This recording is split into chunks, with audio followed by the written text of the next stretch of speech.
दो पवनात्मा, तेरे चरणों में हम आए हैं, ये जीवन अपना लाए हैं। पूजन करने, अर्चना करने, वंदना करने हम आए हैं। पूजन करने, अर्चना करने, वंदना करने हम आए हैं। आशीष दो हे परम पिता, आशीष दो प्रभु क्रिस्ता, आशीष दो पवनात्मा, तेरे चरणों में हम आए हैं, ये जीवन अपना लाए हैं। तेरे चरणों में हम आए हैं, ये जीवन अपना लाए हैं।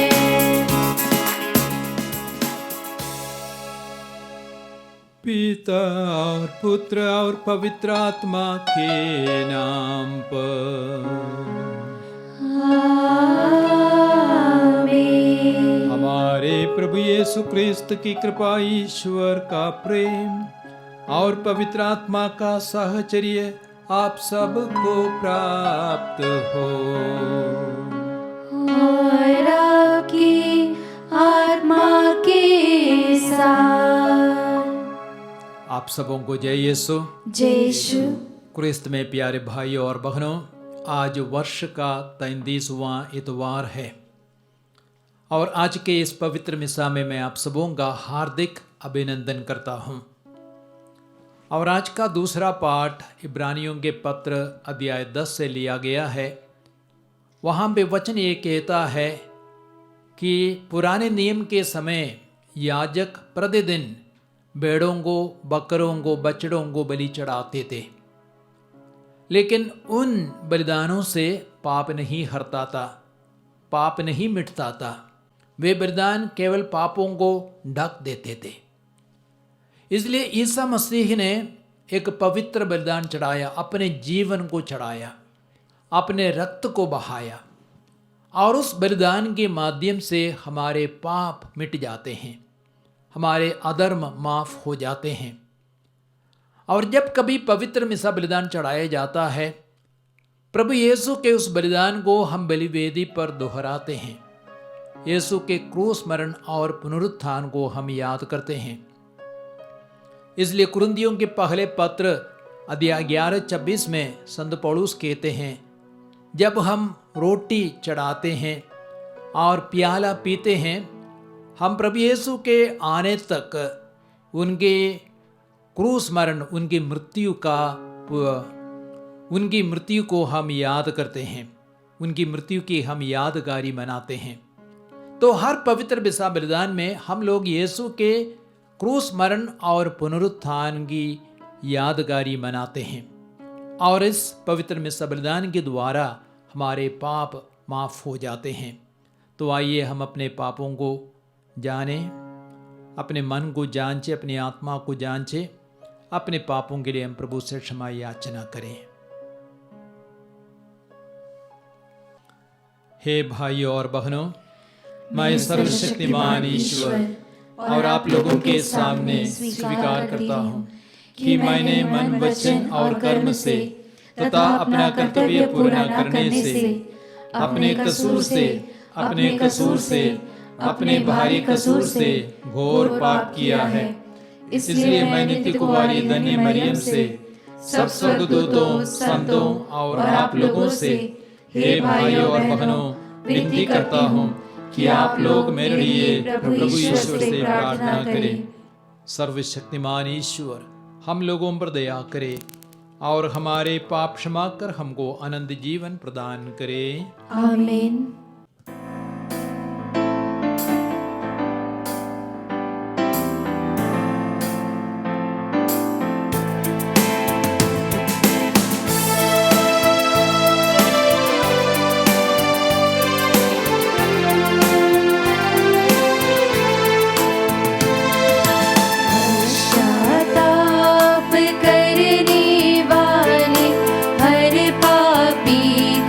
प्रभु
महिमा, परमेश्वर की महिमा, ओ परमेश्वर की महिमा। तेरी प्रशंसा, तेरी पूजा, तेरी आराधना, तेरी महिमा, तेरा गुणगान हो सदा, तेरा गुणगान हो सदा। परमेश्वर की महिमा, ओ परमेश्वर की महिमा। यीशु मसीह तू सुत ईश्वर के, पलित में बने पाँव पर रेत। सुन लो विनती हमारी सदा, सुन लो विनती हमारी सदा। परमेश्वर की महिमा, ओ परमेश्वर की महिमा। तू ही पावन, तू ही प्रभु है, पिता के दाहिने तू विराजमान है। पावन आत्मा संग समाए, तेरी महिमा हो सदा। परमेश्वर की महिमा, ओ परमेश्वर की महिमा, परमेश्वर की महिमा, ओ परमेश्वर की महिमा। हम प्रार्थना करें। हे प्रभु हमारे ईश्वर, तू ही समस्त कल्याण का स्रोत है। हमें यह वर दे कि हम तेरी सेवा सदा आनंद पूर्वक करते रहें, क्योंकि तेरी सेवा में हमें पूर्ण और चिरस्थायी सुख प्राप्त होता है।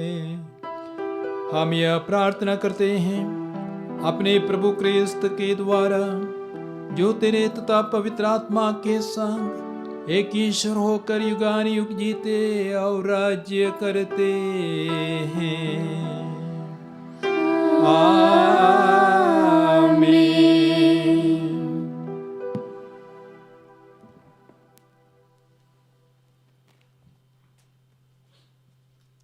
प्रभु आप लोगों को आशीर्वाद दे। प्रभु के वचनों की घोषणा करने के लिए पवित्र आत्मा का अभिषेक प्रदान करे। पिता पुत्र पवित्र आत्मा के नाम पर आमीन।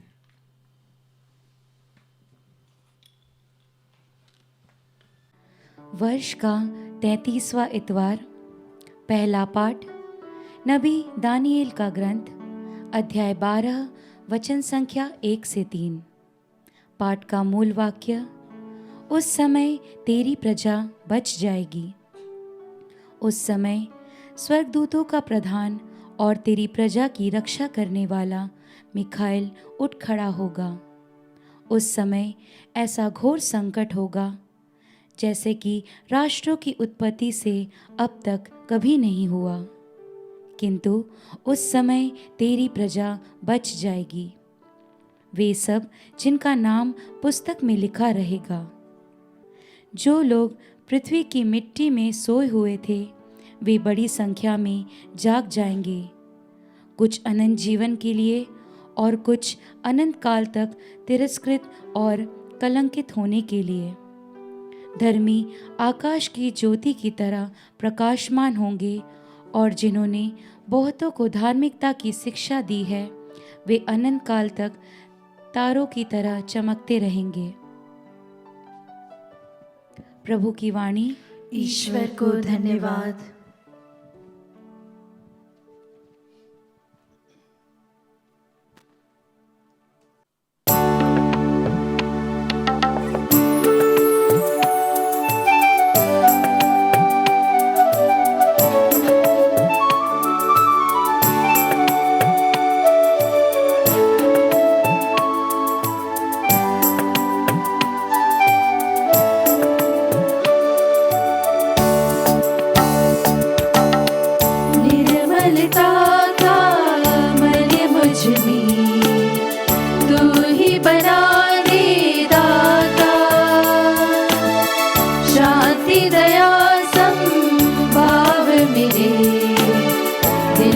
बसा दो दाता, मन मोह से दूर हटा दो, पापों से मुझको तारो, दीन दुखी से प्रेम करो।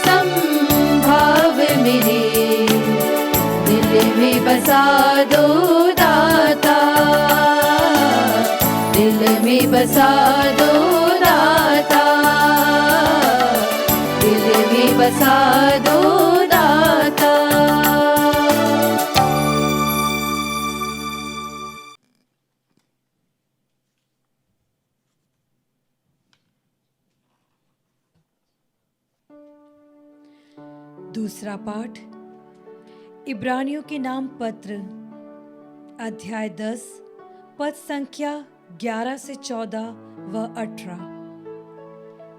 प्रत्येक दूसरा पुरोहित खड़ा होकर प्रतिदिन धर्म अनुष्ठान करता है और बार बार एक ही प्रकार के बलिदान चढ़ाया करता है जो पाप हरने में असमर्थ होते हैं, किंतु वह पापों के लिए एक ही बलिदान चढ़ाने के बाद सदा के लिए ईश्वर के दाहिने विराजमान हो गए हैं, जहां वह उस समय की राह देखते हैं जब उनके शत्रुओं को उनका पावदान बना दिया जाएगा।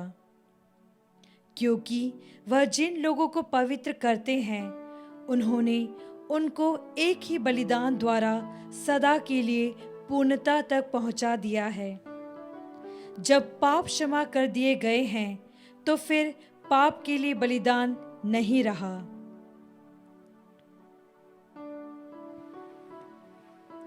प्रभु की वाणी। ईश्वर को धन्यवाद।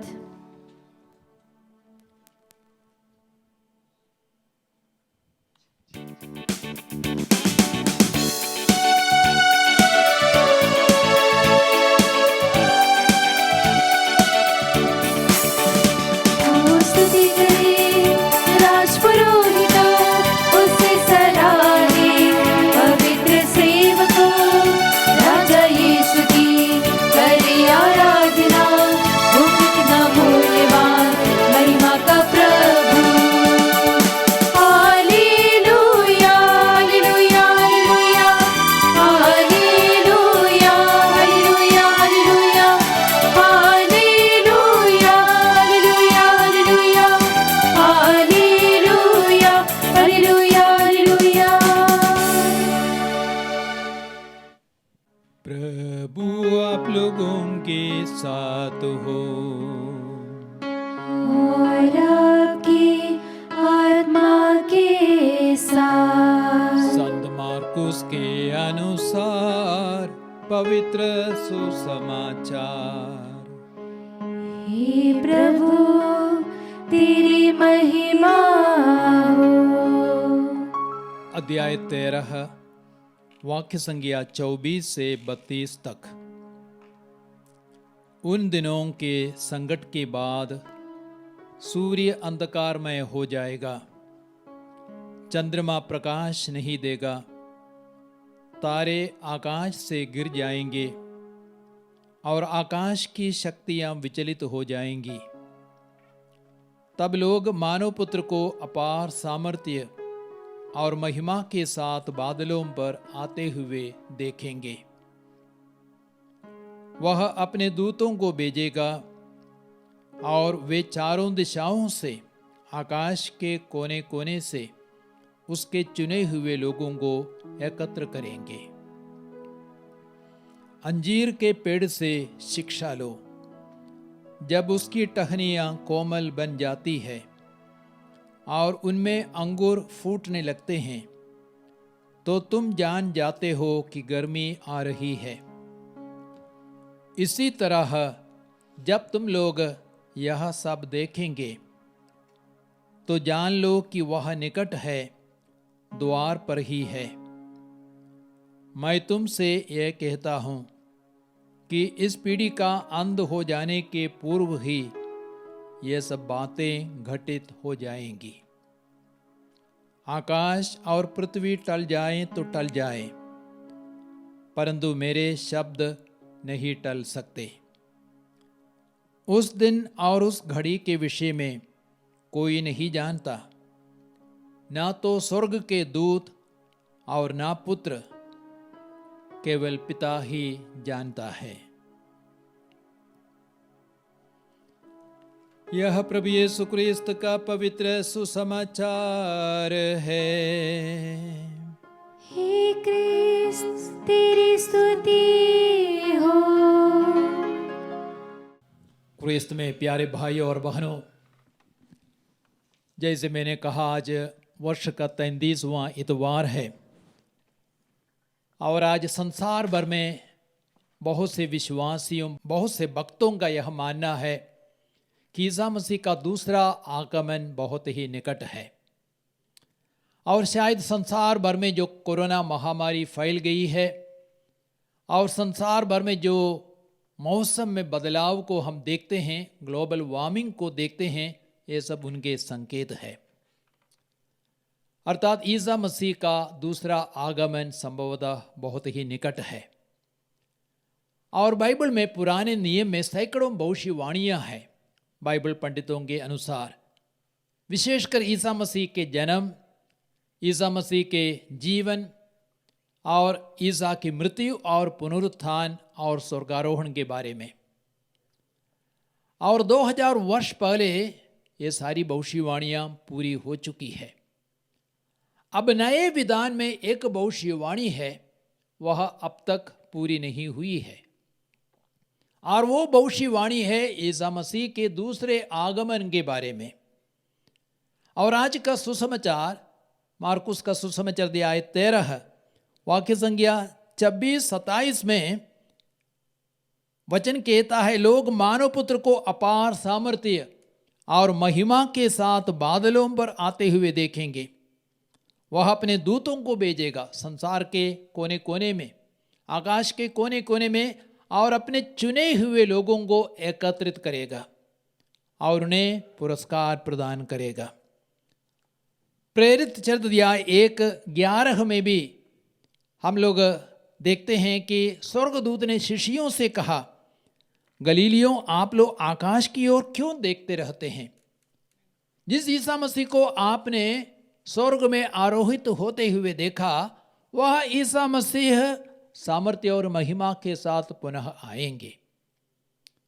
और उसके अलावा प्रकाशना ग्रंथ अध्याय 22 में वाक्य संख्या 7, 10, 20 में प्रभु 3 बार कहते हैं, मैं शीघ्र ही आऊंगा और मैं पुरस्कार लेकर आऊंगा, प्रतिफल देने को आऊंगा।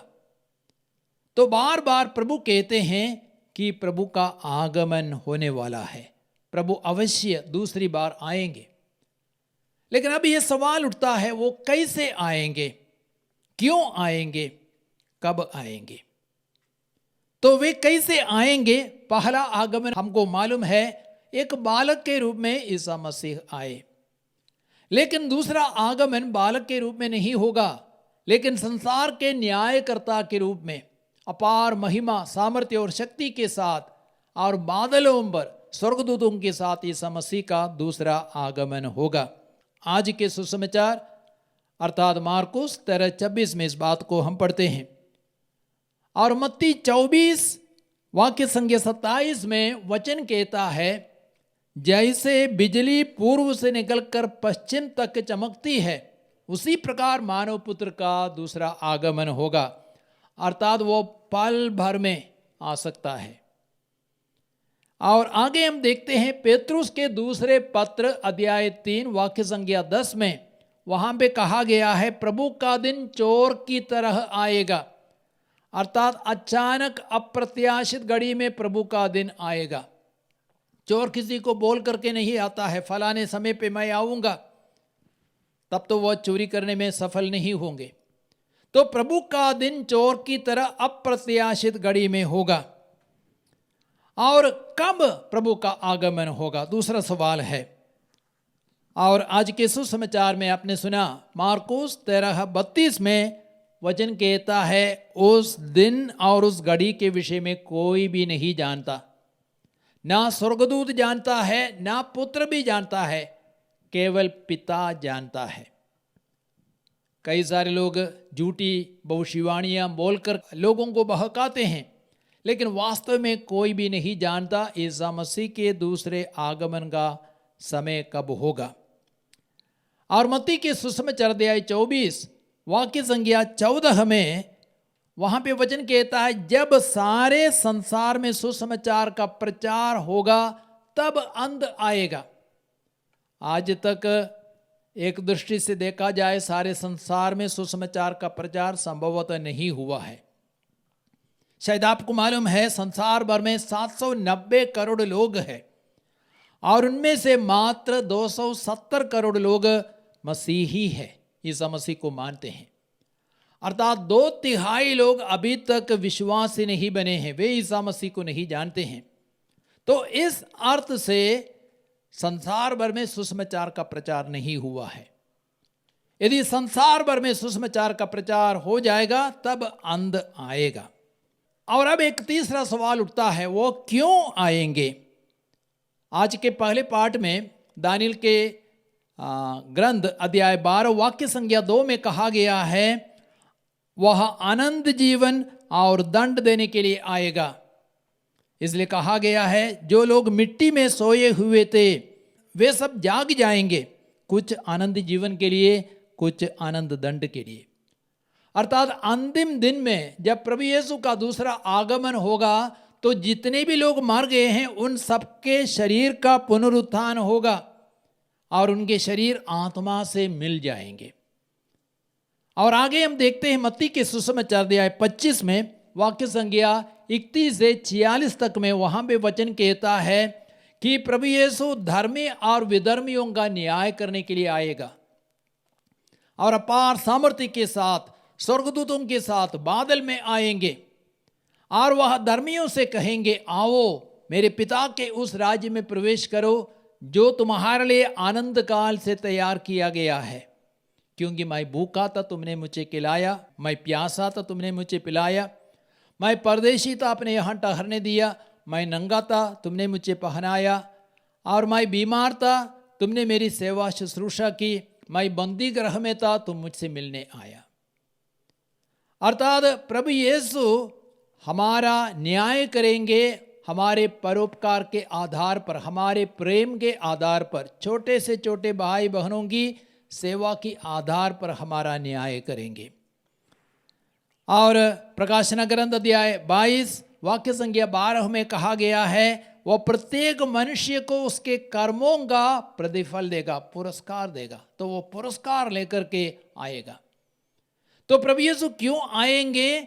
सबका न्याय करने के लिए और धर्मियों को पुरस्कार देने के लिए आएंगे। अब ये सवाल उठता है, तो हमें क्या करना है? प्रभु यीशु के दूसरे आगमन के लिए हमें क्या करना है? हमारे लिए एक बहुत ही महत्वपूर्ण निर्देश है, हमें हमेशा तैयार रहना है। कभी कभी नहीं, लेकिन हमें हमेशा तैयार रहना है। तो हम कैसे तैयार रहे? सबसे पहले हमें अपने पापों के लिए पश्चाताप करना है और सुसमाचार में विश्वास करना है। इसलिए मार्कुस 1:15 में प्रभु यीशु कहते हैं, समय पूरा हो चुका है, ईश्वर का राज्य निकट आ गया है, पश्चाताप करो और सुसमाचार में विश्वास करो। तो पश्चाताप का अर्थ है पापों से मोह मोड़ना। पश्चाताप का अर्थ है मेटनोइया, अर्थात पापों के लिए ऐसा दुख जो हमारे जीवन को बदल देता है, परिवर्तित करता है। तो पापों को त्यागना है और प्रभु यीशु में विश्वास करना है, प्रभु यीशु के हाथों में अपने जीवन को समर्पित करना है। और हमारा दूसरा काम है, हमें अपने कर्तव्यों के प्रति ईमानदार रहना है। अलग अलग लोगों के अलग अलग कर्तव्य है, अलग अलग जिम्मेवारियां हैं। एक पुरोहित होने के नाते मेरे अपने कर्तव्य है, एक धर्म बहन के अपने कर्तव्य है, माता पिता के अपने कर्तव्य है, बच्चों के अपने कर्तव्य है, पति पत्नी के अपने अपने कर्तव्य है। तो हम सबों को अपने कर्तव्यों के प्रति ईमानदार रहना है। इसलिए मार्कुस के सुसमाचार अध्याय 13 वाक्य संख्या 33 से 37 तक में यीशु कहते हैं, यह एक स्वामी के सदृश है जो विदेश जाता है और अपने नौकरों को घर पर कार्यभार सौंप देता है, और नौकरों के अपने अपने कर्तव्य होते हैं। स्वामी कब लौटेगा किसी को भी मालूम नहीं, और वह आधी रात को लौट सकता है, सुबह लौट सकता है, दोपहर को लौट सकता है। तो नौकरों को अपनी जिम्मेवारियों के प्रति वफादार रहना है। यदि नौकर सोते रहेंगे और अन्य लोगों को मारते पीटते रहेंगे, जब स्वामी आएगा वे सब पकड़े जाएंगे, वे सब दंडित किए जाएंगे। तो हमारा स्वामी ईसा मसीह कभी भी आ सकता है और हमें इसलिए हर पल हर घड़ी तैयार रहने की आवश्यकता है। और लूकस के सुसमाचार अध्याय 12:37 में यीशु कहते हैं, धन्य है वे सेवक जिन्हें स्वामी आने पर जागता हुआ पाएगा।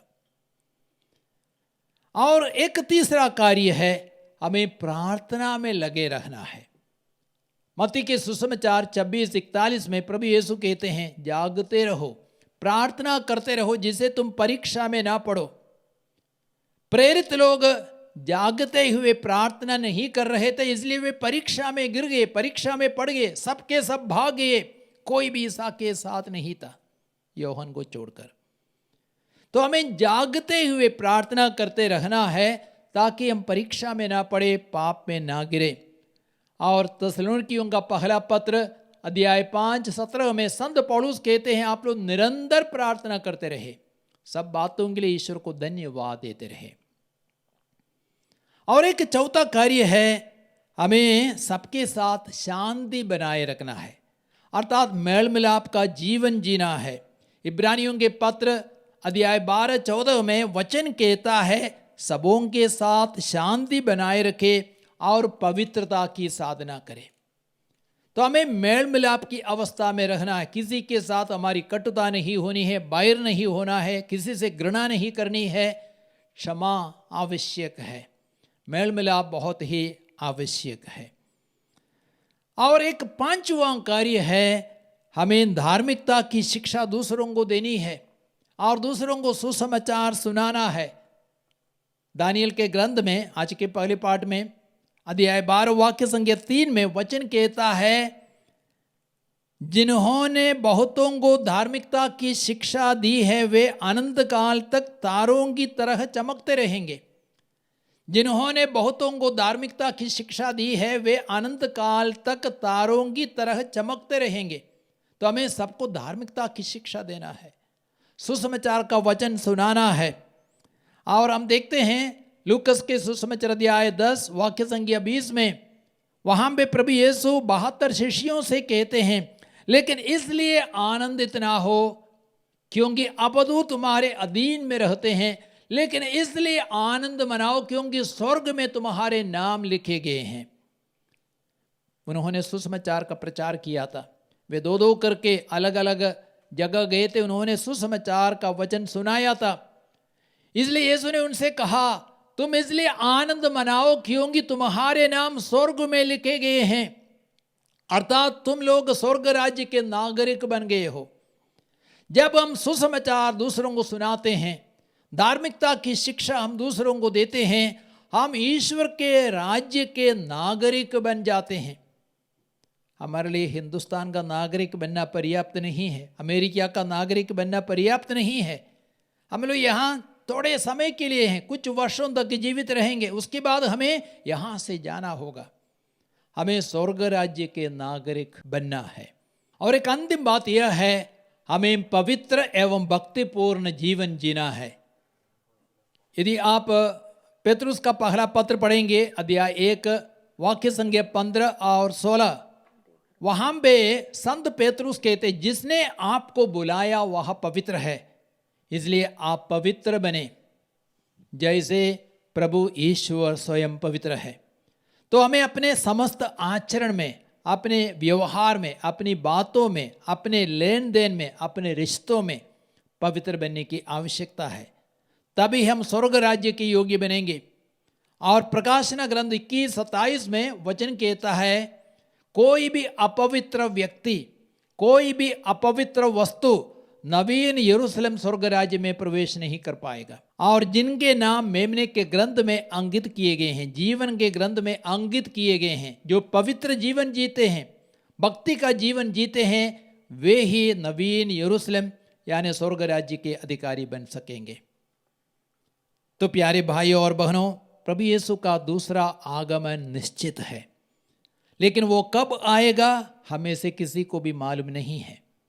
लेकिन हमारे लिए सबसे जरूरी बात है कि हम हर पल हर समय यीशु के दूसरे आगमन के लिए तैयार रहें, यीशु को स्वागत करने के लिए तैयार रहें, पवित्रता की अवस्था में, कृपा की अवस्था में बने रहें।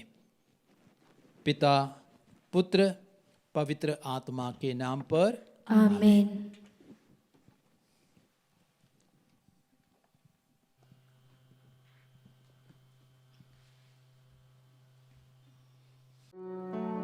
आइए हम अपने विश्वास की घोषणा करेंगे। मैं सर्वशक्तिमान पिता, स्वर्ग और पृथ्वी, सब दृश्य और अदृश्य वस्तुओं के सृष्टिकर्ता एक ही ईश्वर में विश्वास करता हूँ। मैं ईश्वर के एकलौते पुत्र एक ही प्रभु यीशु क्रिस्त में विश्वास करता हूँ, जो सभी युगों के पहले पिता से उत्पन्न है। वह ईश्वर से उत्पन्न ईश्वर, प्रकाश से उत्पन्न प्रकाश, सच्चे ईश्वर से उत्पन्न सच्चा ईश्वर है।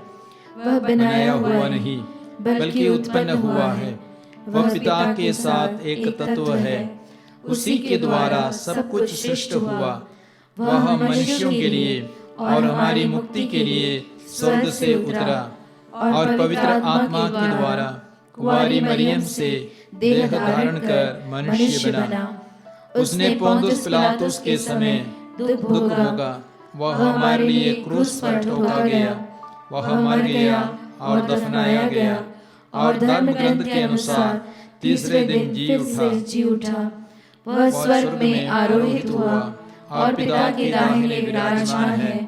वह जीवित और मृतकों का न्याय करने महिमा के साथ फिर आएगा और उसके राज्य का कभी अंत नहीं होगा। मैं पवित्र आत्मा में विश्वास करती हूँ। वह प्रभु और जीवन दाता है। वह पिता और पुत्र से प्रस्तुत होता है। पिता और पुत्र के साथ उसकी आराधना और महिमा होती है। वह नबियों के मुख से बोला है। मैं एक पवित्र, कैथोलिक तथा प्रेरित कलीसिया में विश्वास करती हूँ। मैं पापों की क्षमा के लिए एक ही बपतिस्मा स्वीकार करती हूँ और मृतकों के पुनरुत्थान तथा अनंत जीवन की बाट जोहती हूँ। आमीन। प्रिय भाइयों और बहनों, आज हमें प्रभु यीशु के दूसरे आगमन के विषय में सूचित किया जाता है। प्रभु यीशु अपने अपार सामर्थ्य और महिमा के साथ बादलों पर आएंगे। अतः हम उनके माध्यम से अपनी समस्त ज़रूरतों को पिता ईश्वर के समक्ष रखकर उसे प्रार्थना करें और कहें, हे पिता, हमारी प्रार्थना सुन। हे पिता, हमारी प्रार्थना सुन। हम अपने संत पिता, सभी धर्माध्यक्षों, पुरोहितों और धर्म संगी भाई बहनों के लिए प्रार्थना करें कि वे सभी ख्रिस्ती विश्वासियों को समय समय पर प्रभु के दूसरे आगमन या पुनरागमन के विषय में सावधान व जागरूक तथा सतर्क कराते रहें। केवल भयभीत व चिंतित कराने के लिए नहीं, बल्कि प्रेम तथा प्रसन्नता से उनको तैयार कराने के लिए प्रेरित तथा प्रोत्साहित करें। इसके लिए हम पिता ईश्वर से प्रार्थना करें। हे पिता, हमारी प्रार्थना सुन। पूजन वर्ष का यह अंतिम रविवार प्रभु के पहले और दूसरे आगमन दोनों के विषय वस्तु पर केंद्रित हो। सावधान रहो और जागते रहो। यह इसलिए क्योंकि प्रभु के आगमन पुनरागमन के विषय में न हम जानते हैं और ना ही कोई और जानता है। केवल पिता ईश्वर ही जानते हैं। हम पिता ईश्वर द्वारा इसके विषय में जान सके, इसके लिए हम उससे प्रार्थना करें। हे पिता, हमारी प्रार्थना सुन। हम उनके लिए प्रार्थना करें जो कई तरह की गंभीर या दुसाध्य बीमारियों से ग्रस्त हैं और मानसिक रूप से दुखी तथा चिंतित होकर जीने की आशा छोड़ दिए हैं, ताकि मृत्यु के बाद प्रभु यीशु में पुनर्जीवित होने की आशा उनमें बनी रहे। इसके लिए हम पिता ईश्वर से प्रार्थना करें।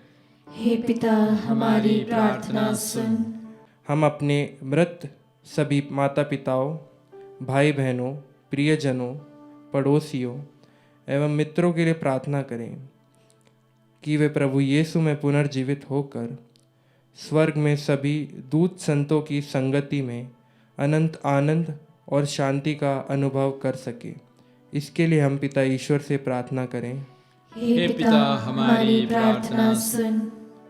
हम अपने जीवन में आने वाले सभी दुख संकटों से ना घबराएं या चिंतित ना हो, बल्कि प्रभु यीशु में पूर्ण विश्वास और आशा रखकर और निश्चिंत रहकर जीवन व्यतीत करें। इसके लिए हम पिता ईश्वर से प्रार्थना करें। हे पिता हमारी प्रार्थना सुन।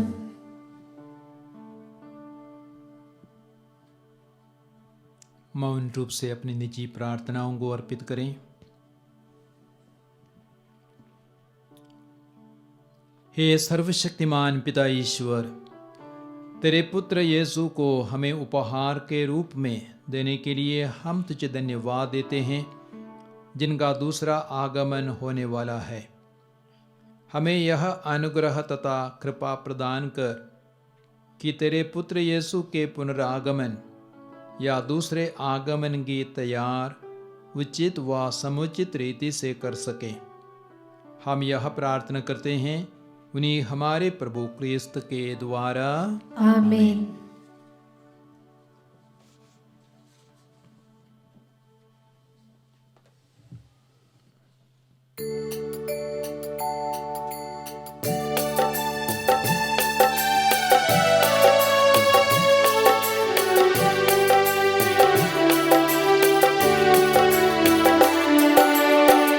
तुमको चढ़ाओ अब क्या नाम, तुमको चढ़ाओ क्या,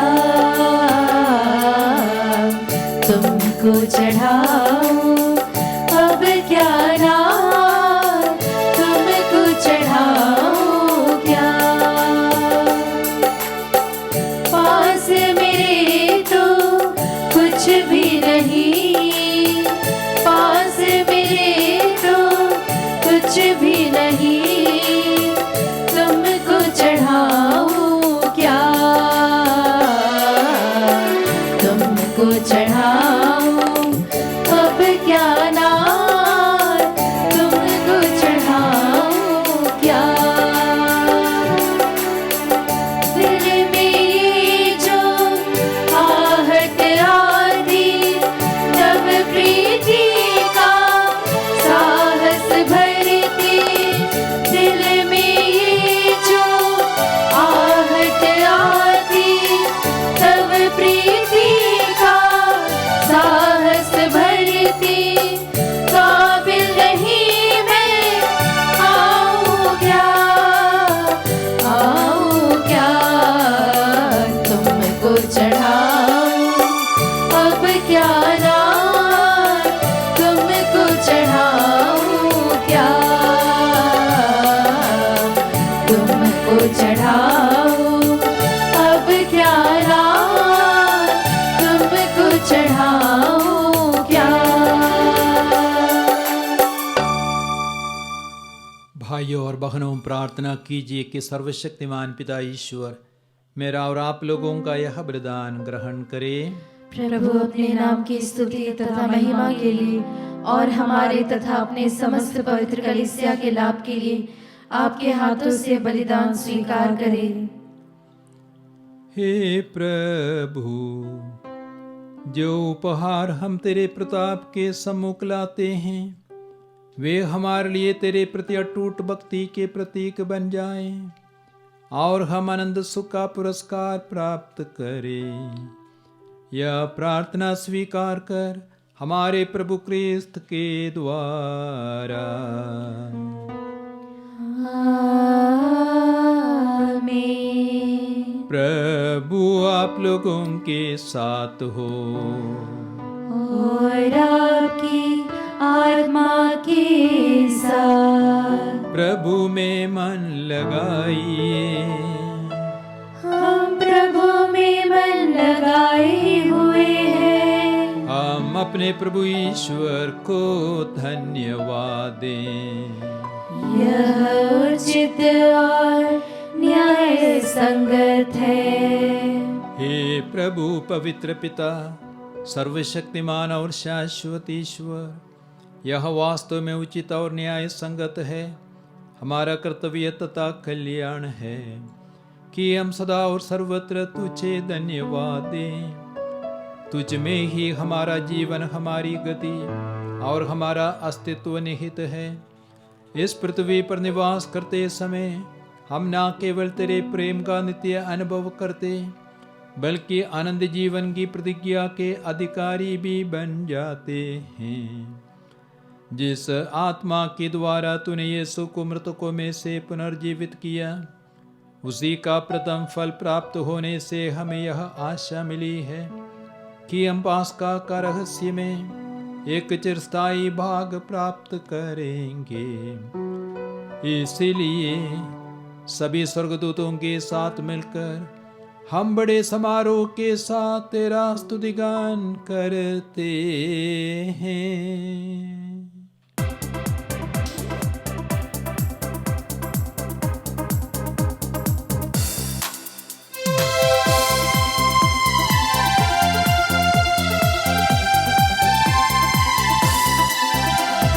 पावन पावन पावन प्रभु शक्तिमान भगवन, पावन पावन पावन प्रभु शक्तिमान भगवन।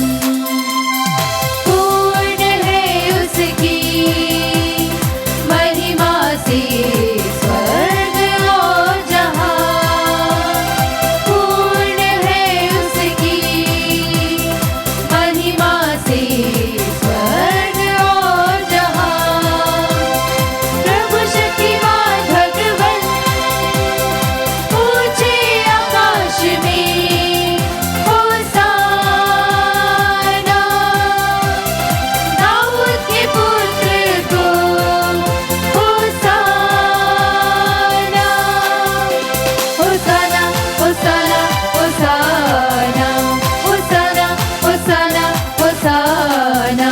ये पावन पावन पावन प्रभु शक्तिमान भगवन, ये पावन पावन पावन प्रभु शक्तिमान भगवन। धन्य है वह जो आया और आने वाला है, धन्य है वह जो आया और आने वाला है। प्रभु के नाम पर वो आने वाला ऊंचे आकाश में होसाना, दाऊद के पुत्र को होसाना, होसाना होसाना होसाना होसाना होसाना होसाना। ये पावन पावन पावन प्रभु शक्तिमान भगवन, ये पावन पावन पावन प्रभु शक्तिमान भगवन।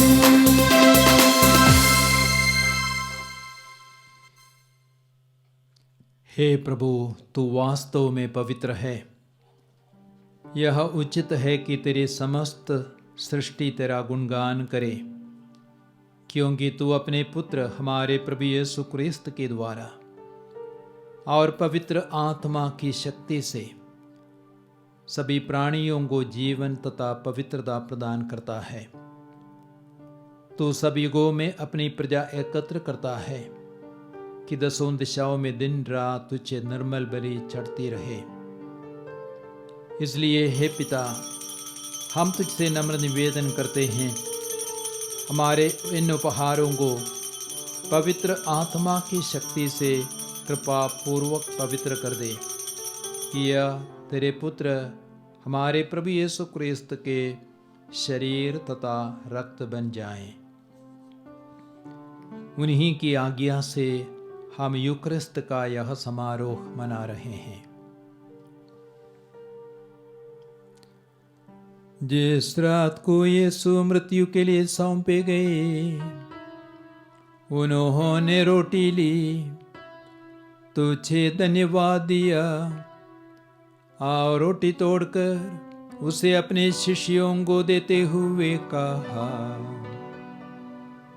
तुम सब इसे लो और इसमें से खाओ, क्योंकि यह मेरा शरीर है जो तुम्हारे लिए बलि चढ़ाया जाएगा। हे मेरे प्रभु, हे मेरे ईश्वर।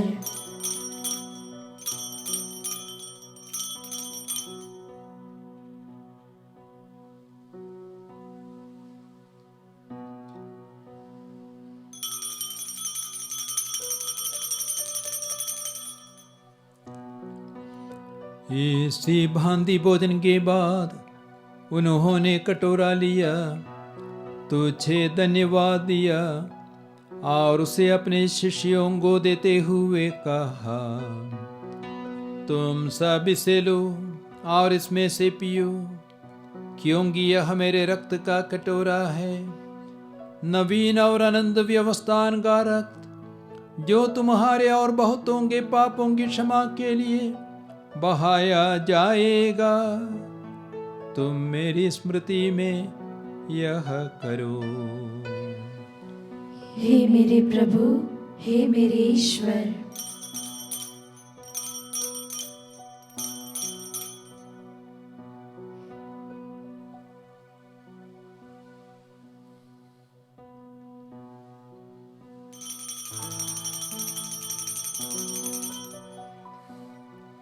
प्रभु यीशु क्रिस्त की महिमा हो, प्रभु यीशु क्रिस्त की महिमा हो, क्रिस्त मर गए, प्रभु यीशु क्रिस्त की महिमा हो, क्रिस्त जी उठे, प्रभु यीशु क्रिस्त की महिमा हो, क्रिस्त महिमा के साथ फिर आएंगे, प्रभु यीशु क्रिस्त की महिमा हो, प्रभु यीशु क्रिस्त की महिमा हो। इसलिए हे प्रभु, हम तेरे पुत्र के मुक्तिप्रद दुख भोग, प्रताप में पुनरुत्थान और स्वर्गारोहण का स्मरण करते हैं तथा उनके पुनरागमन की बाट जोहते हुए धन्यवाद स्वरूप तुझे यह जीवंत और पवित्र बलि चढ़ाते हैं। अपनी कलीसिया की भेंट पर कृपा दृष्टि डाल और यह बलिदान स्वीकार कर, जिसके अर्पण से प्रसन्न होकर तूने हमें अपना बना लिया है। तेरे पुत्र के शरीर तथा रक्त से हमारा परिपोषण होता है। ऐसा वर दे कि उनके पवित्र आत्मा से परिपूर्ण होकर हम क्रिस्त में एक शरीर तथा एक मन हो जाए। वही पवित्र आत्मा हमको आनंद उपहार स्वरूप तुझ चढ़ाए और ईश्वर की माता परम धन्य कुंवारी मरियम, उनके वर धन्य यूसुफ, तेरे धन्य प्रेरितों, प्रतापी शहीदों और सब संतों के साथ हमें भी अपने स्वर्गिक आनंद का सहभागी बनाए। हमें इनकी सतत प्रार्थनाओं का अटल भरोसा है। हे प्रभु, तुझसे निवेदन है, हमारे पुनर्मिलन की यह बलि समस्त संसार में शांति और कल्याण की वृद्धि करे। अपने सेवक संत पिता फ्रांसिस, हमारे धर्माध्यक्ष जाको, सभी धर्माध्यक्षों, सभी याजकों तथा इस पृथ्वी पर समस्त यात्री कलीसिया को विश्वास तथा प्रेम में दृढ़ रखने की कृपा कर। हे दयालु पिता, तेरी सेवा में उपस्थित अपनी प्रजा की याचनाएं कृपा पूर्वक स्वीकार कर। दया से द्रवित होकर तू अपने सभी पुत्र पुत्रियों को, वे जहाँ कहीं भी हो, अपने साथ एक बना ले। हमारे मृत भाई बहनों को अपने राज्य में प्रवेश पाने दे और उन सबको भी जो तेरी सेवा करते हुए परलोक सुधार चुके हैं। हम लोग भी वहीं पहुंचने की आशा करते हैं, ताकि हम सब एक साथ तेरी महिमा के दर्शन से अनंत काल तक तृप्त होते रहें। हमारे प्रभु क्रिस्त के द्वारा, जिनसे संसार को सभी शुभ दान प्राप्त होते हैं।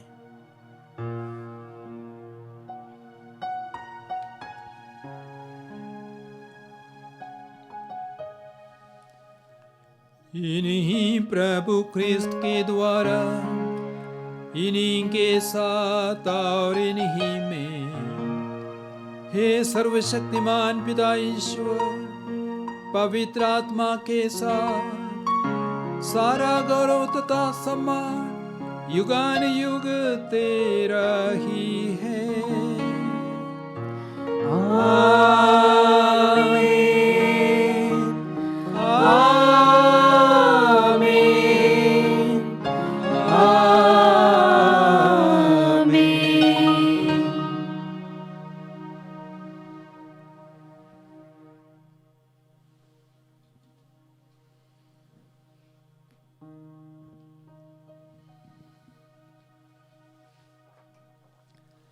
मुक्तिदाता के आदेश पर और दिव्य शिक्षा से सुदृढ़ होकर हम साहस के साथ प्रेम पूर्वक कहते हैं, हे हमारे पिता जो स्वर्ग में है, तेरा नाम पवित्र माना जाए, तेरा राज्य आए, तेरी इच्छा जैसे स्वर्ग में वैसे पृथ्वी पर भी पूरी हो।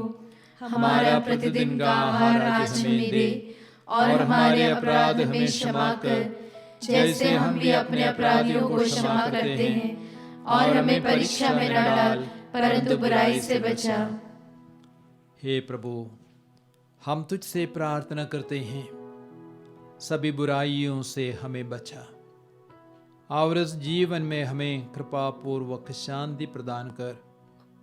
हम तेरी दया से सदा पाप से दूर और हर विपत्ति से सुरक्षित रहे, और उस दिन की प्रतीक्षा करते रहे जब हमारे मुक्तिदाता यीशु क्रिस्त फिर आकर हमारी धन्य आशा पूरी करेंगे। क्योंकि तेरा राज्य, तेरा सामर्थ्य और तेरी महिमा अनंत काल तक बनी रहती है। हे प्रभु यीशु क्रिस्त, तूने अपने प्रेरितों से कहा है, मैं तुम्हारे लिए शांति छोड़ जाता हूँ, अपनी शांति तुम्हें प्रदान करता हूँ। तू हमारे पापों पर नहीं, अपनी कलीसिया के विश्वास पर दृष्टि डाल और कृपा पूर्वक उसे शांति तथा एकता प्रदान कर। तू युगानुयुग जीता और राज्य करता है। आमीन। प्रभु की शांति सदा आप लोगों के साथ हो और आपकी आत्मा के साथ। परस्पर शांति अभिवादन करें।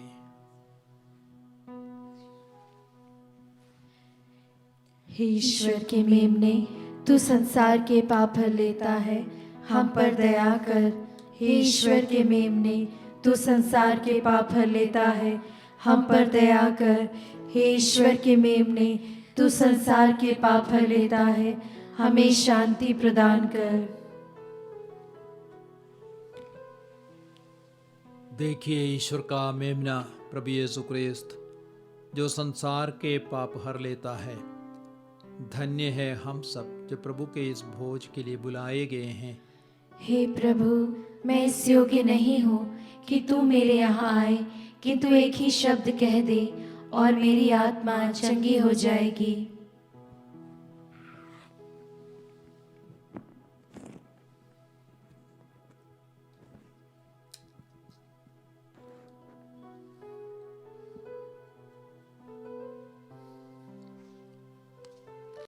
हे मेरे प्रभु यीशु, मैं सारे हृदय से विश्वास करती हूँ कि आप पवित्र यूकरिस्ती संस्कार में उपस्थित हैं। हे प्रभु, मैं सभी चीज़ों से बढ़कर आपको प्रेम करती हूँ, और मेरी यही अभिलाषा है कि आप मेरी आत्मा में आकर बस जाएं, क्योंकि हे प्रभु, मैं आपको आज ग्रहण करने में असमर्थ हूँ। हे प्रभु, आध्यात्मिक रूप से आकर मेरे हृदय में समा जाइए। हे यीशु, मैं आज आप में एक होना चाहती हूँ और आप में समा जाना चाहती हूँ। हे प्रभु, यह कभी ना होने पाए कि मैं आपसे कभी अलग हो जाऊं। आमीन। आइए हम थोड़ी देर मौन रहें। प्रभु यीशु हमारे हृदय, मन, आत्मा में आए। प्रभु की उपस्थिति से हम पवित्र बने, निर्मल बने, ताकि यीशु के दूसरे आगमन के लिए हम तैयार हो जाएं।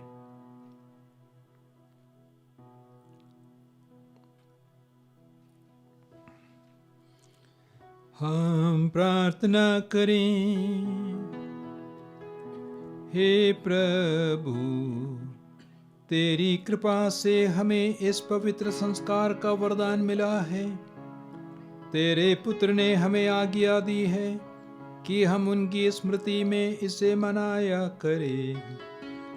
यह हमारे हृदयों में तेरे प्रेम की वृद्धि करें, हमारे प्रभु क्रिस्त के द्वारा। आमीन। प्रभु प्रभु आप लोगों के साथ हो। और आपकी आत्मा के साथ। सर्वशक्तिमान ईश्वर पिता और पुत्र और पवित्र आत्मा आप सबों को आशीर्वाद प्रदान करे। आमीन। आप लोग विदा ले, ईश्वर की शांति साथ रहे। ईश्वर को